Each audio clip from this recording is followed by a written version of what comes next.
What's up, Internet? Welcome back to your house. Yes, I'm in your house. No, we are halfway through Chapter 4, and we have gotten our wonderful cat statues on our pedestal, but we have some stuff to go. And yeah, that's it. So we just got to figure out a little bit more of our information here. So, where are we? So let's go to the library. Right. So, cat statues. Using the right lens, the dice on the cushion will reveal my name. Using the right lens.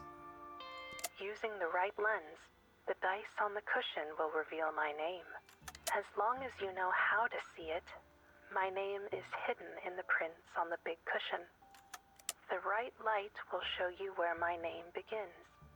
To find out the rest, you will have to add a Pinot Noir, then a Merlot, then lastly a Shiraz. Someone is waiting to tell you my name, using the light up in the attic. Use your flashlight and the black cushion to send a signal. Cool. So we have those things that we have to capture. And this doesn't feel like it helps me very much. We have our office phone, of which I don't really know what to do with. Maybe that might be our next step. The game did clue us that way, but I want to do a little bit of a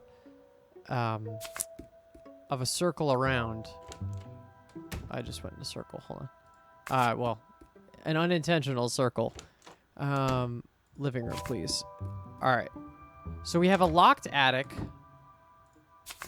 that we have to hit as well. Upstairs, please.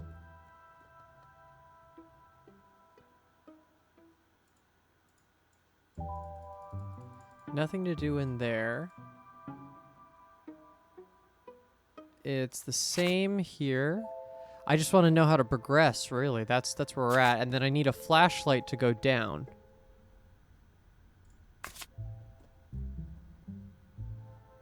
And then let's go living room again. And the hall just is this light.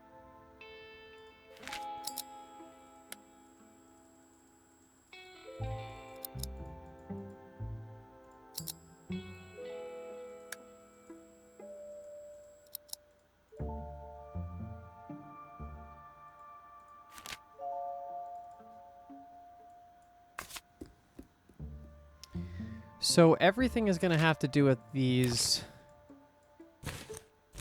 pillows. There are two means of refuge from the miseries of life: music and cats.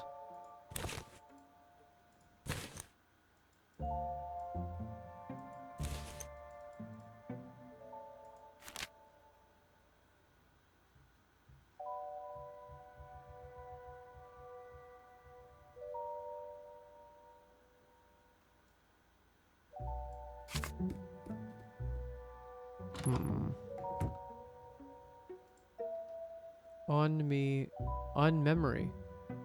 Oh, I think that's a game that they made. That's a different game.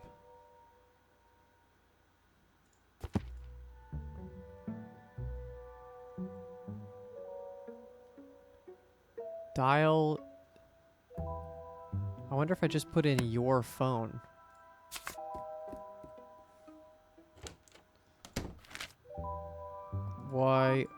YOURPHONE.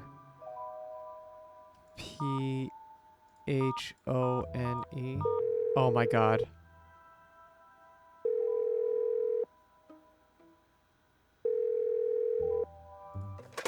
Hello again, Debbie. I always pictured you this way, so smart and brave.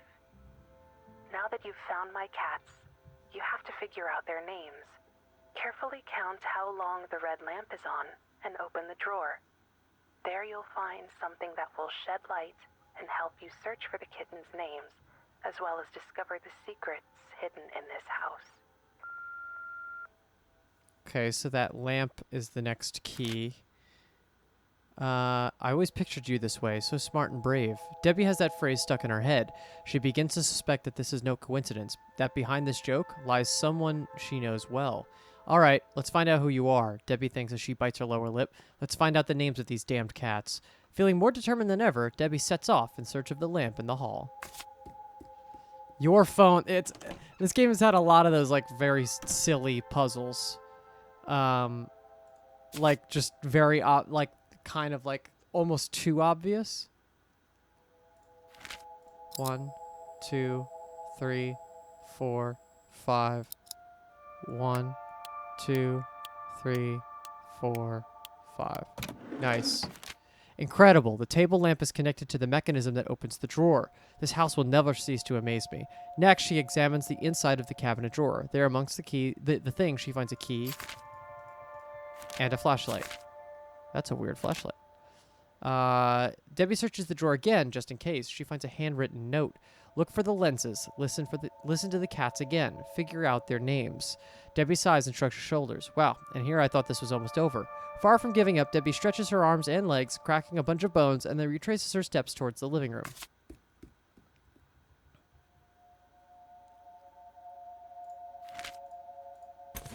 Okay, so let's go to the cats again, I guess.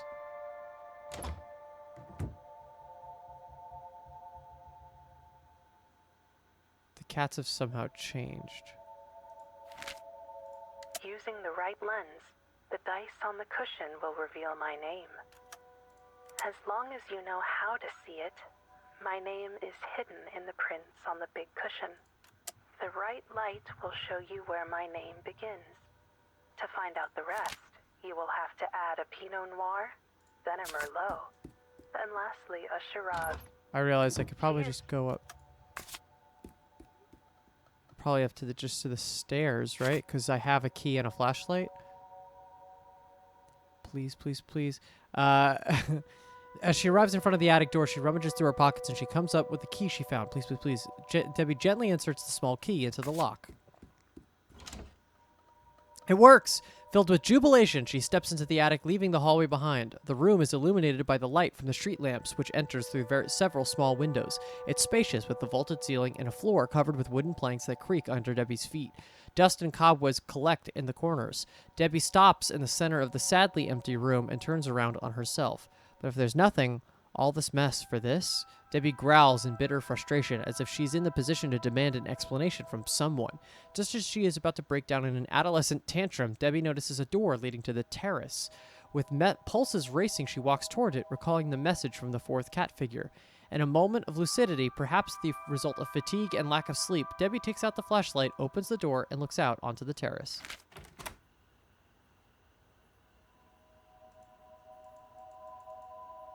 We're going to need to get the cushion. Someone is waiting to tell you my name, using the light up in the attic. Use your flashlight and the black cushion to send a signal. So let's go down. Let's do this one first. Living room.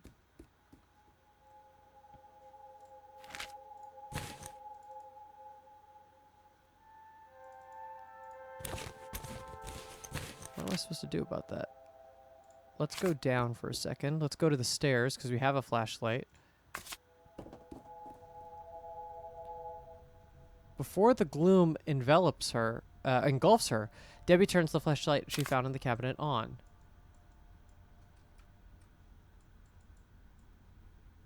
What was that? A noise startled her. It's a terrible time to admit it, but she's always been afraid of the dark.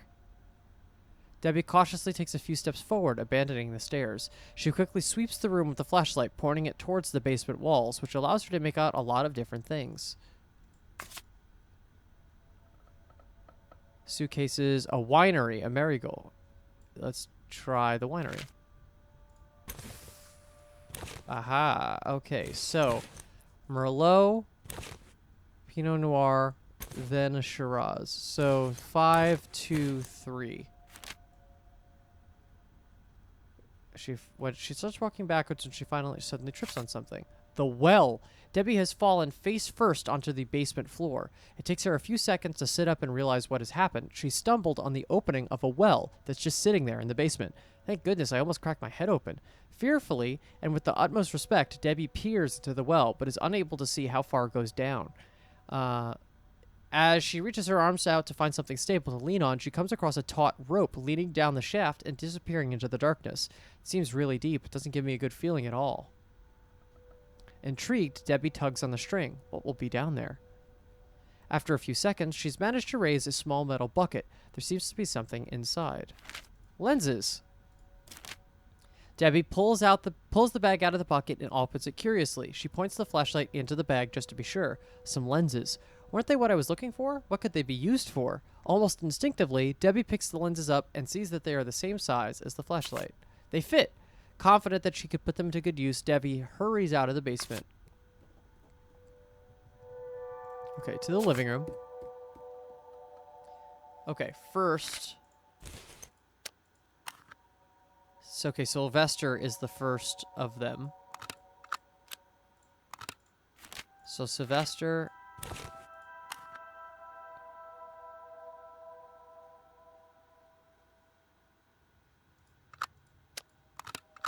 Sylvester, URMURGPY.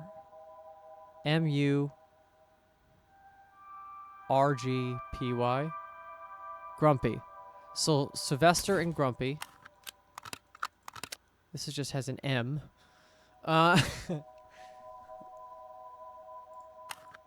then how about this last one? Okay. Debbie pulls out the flashlight, inserts the lens, and points it directly at the cushions. Your little secrets are no match for me, huh? Okay, so Sylvester and Grumpy are definitely in there.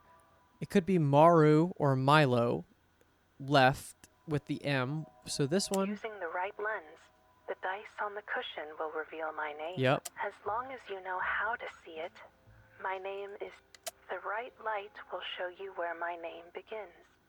To find out the rest, you will have to add a Pinot Noir, then a Merlot, and lastly a Shiraz. A 5-3-2?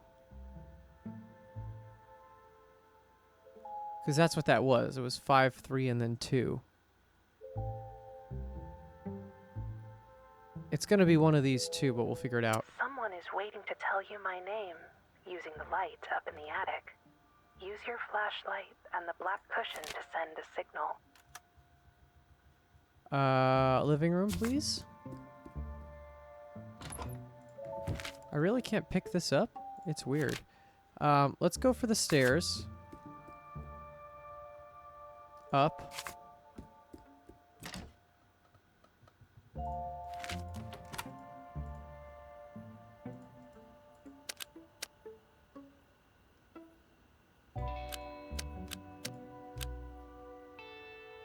C-A-T.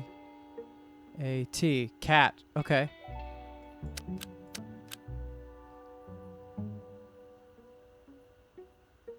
Cool. I like that.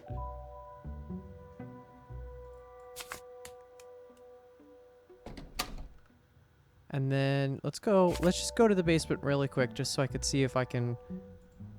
The right light will show you where my name begins. To find out the rest, 5-2-3. you will have to add a Pinot Noir, then a Merlot, and lastly a Shiraz. Cheers. Let's exit. Living room. And the library. 5-2-3. Yeah.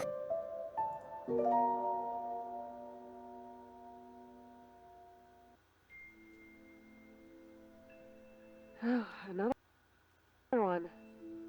Another one of the house's secrets revealed.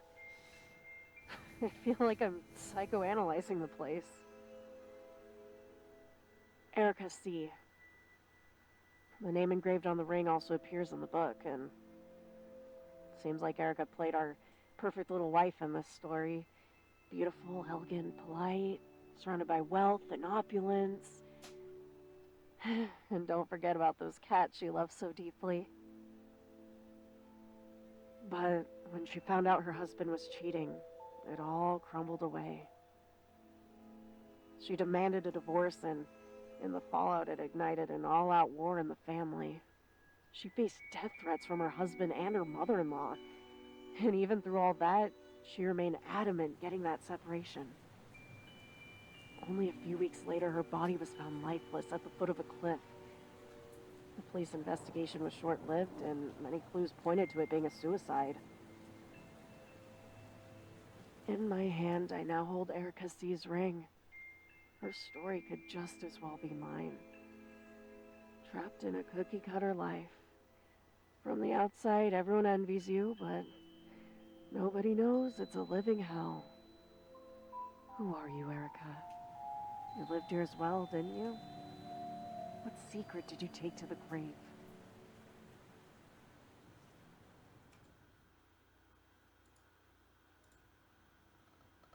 Okay, we are on chapter 5, and I think we're going to just keep going. Debbie lies asleep on the couch. The young woman has conked out after a busy morning.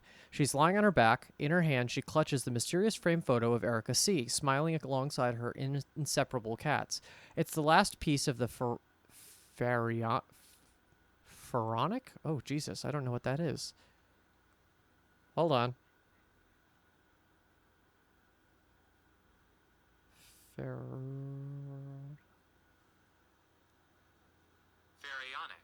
Pharaonic. Thank you, Google.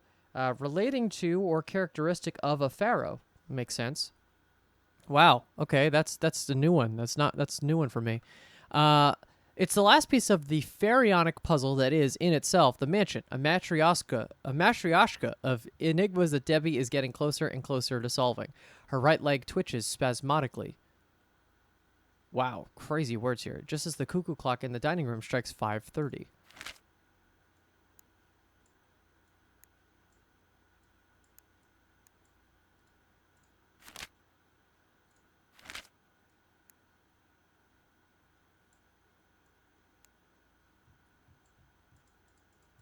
Okay.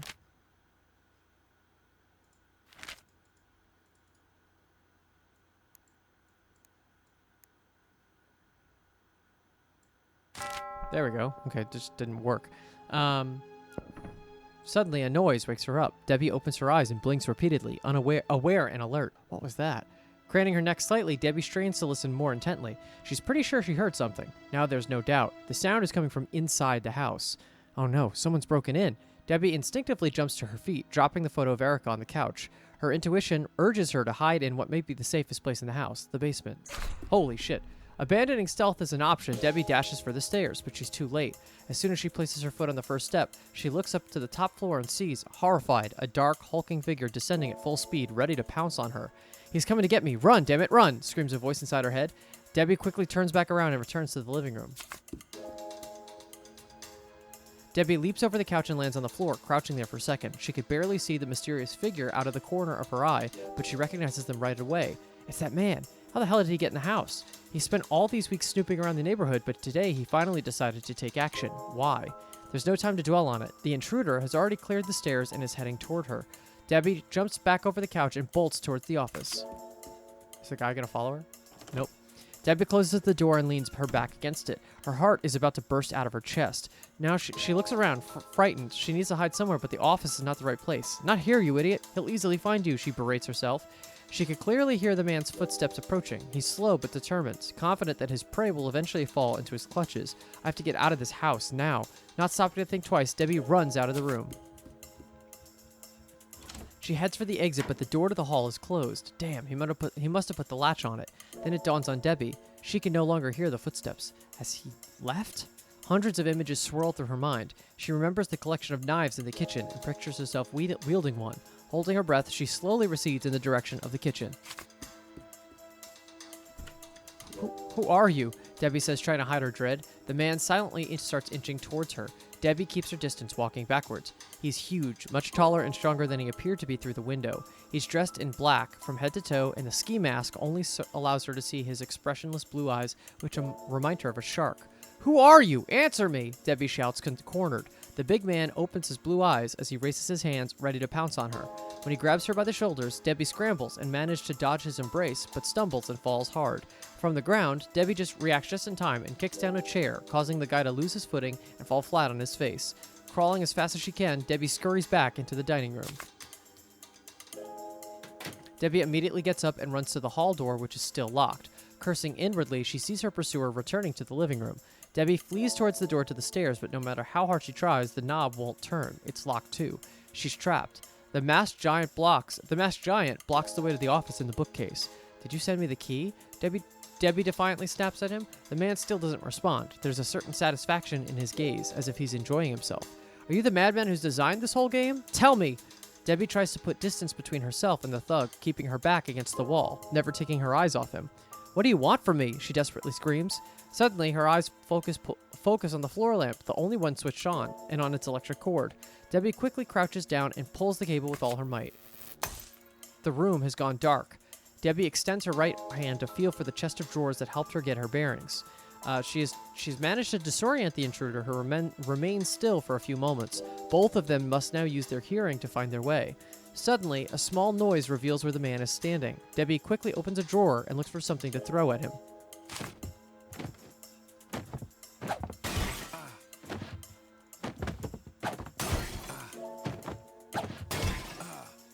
This isn't working. Even though she's hit her target a few times, the intruder is still there. She could hear his breathing in the dark as he gets closer and closer, tracking her down. Debbie needs to use the tactical advantage of having lived in the house and knowing the layout of the furniture. Taking 3 precise steps, she returns to the living room and hides behind the sofa. She remains crouched there silently, waiting for the man to approach so she could trip him up. She must concentrate on the guy's steps, and when he's close enough, stretch her leg out.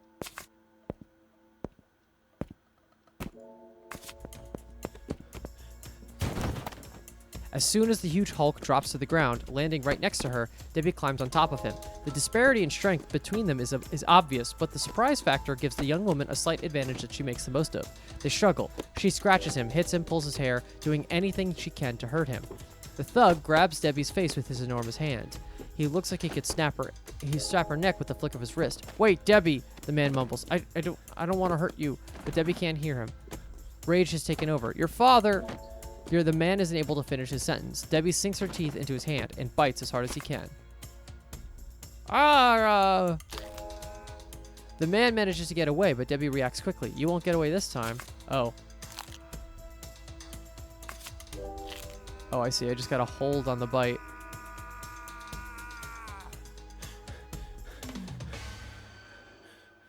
Debbie is looking in the kitchen drawers for something to tie the man up with. He now lies passed out in the living room. The last thing the intruder expected was for an 18-year-old girl to fight back. Disoriented from being brutally bitten, the guy shook Debbie off and ran after her, but slipped on the carpet and hit his head on the coffee table as he fell, losing consciousness. Debbie now has the masked man's wallet in her hands. She opens it, trying to find something that will tell her who the hell he is. She finds about $50 in 10s and 20s, some photos that look like family mementos, and several ID cards. You jerk! Debbie instantly recognizes the name of her father's private security company, A-Team Security. That's where he usually hired his bodyguards, security, and hitmen, low-life individuals capable of committing all sorts of atrocities in exchange for a few bucks. I knew you would never leave me alone. Despite putting several thousand miles between them, her father, her once true nemesis, he had ended up finding her. Coward! You didn't even have the guts to come yourself, she mutters in anger, wanting to burst into tears. Debbie falls to her knees, defeated. She feels like she's living in a never-ending nightmare, like the one she had as a child every time she received a spanking or some other cruel punishment. And yet, this revelation fuels her desire to escape from her past and start from scratch. Here, she's still an outsider, a stranger. She can leave her problems with alcohol and drugs behind her, along with her other bad habits. Yes, she could re-enroll in fine arts, continue her studies. As for the house, it's undeniable that she feels a bond with it. She'd love to continue living here, but would she be able to afford it? These are very ambitious plans for someone who's broke, and her auntie's money is running out. Then, a noise jolts her out of her reverie. It comes from the living room. Debbie briskly walks across the dining room and into the living room. You're kidding me. The intruder's unconscious body is no longer there. He's gone. Has he left the house? Debbie glances out the window. It's already dawn outside, and a neighbor has taken their dog for a walk. There's no sign of the thug. Debbie unconsciously relaxes her shoulder, satisfied that she has managed to scare that giant away. She would have liked to give him a message to send to her father. As she turns around, Debbie accidentally steps on something. She looks around at the floor and sees the stereoscope surrounded by shards of glass. Oh no, I hope it's not broken. It's not the only damage caused by the scuffle with the masked man. The picture frame of Erica C. and her cats has also been broken. Debbie bends down to pick it up. Collateral damage, I suppose. Aha. Key and page 23. A key! This discovery takes her by surprise. She has another look at the photo. She's been running around the mansion for long enough now to know exactly what the number written on it means. But the piano? That's a new one. Right, that's it. Debbie sits up gracefully. She's remembered where she's seen a piano before. Determined, she directs her gaze towards the office. Debbie leaves the Debbie leaves the living room. Standing under the doorframe, she scans the office. There you are. On the reddish mahogany desk, right where she had left it, lies the scrapbook. The blessed scrapbook? Debbie grabs the book and tucks it under her arm, prepared to walk through the wooden door at the back, the one that leads to the piano room. Debbie closes the office room door behind her and enters the room. It's certainly not the most spacious room in the house, but it's still large and feels cozy. The walls are decorated with concert posters and jazz album covers. Charlie Parker, Lou Donaldson, Ben Webster, Milt Jackson, Don Cherry, Joe Pass. Some names ring a bell, others she's not familiar with. What a lineup, she says, as she smiles inwardly. After gazing at the frames hanging on the walls, Debbie stands in the center of the space in front of the majestic grand piano that presides over the room. It has a unique shape, unusually bulky, as if hiding a secret compartment. Play a song for me. Debbie remembers the words written on the back of the frame. With utmost respect, she slides her hand across the waxed wood, tracing a line over the thin layer of dust. She remembers being here before. She wants to play the piano, but finds that it's locked. A key is needed to open it. Interesting.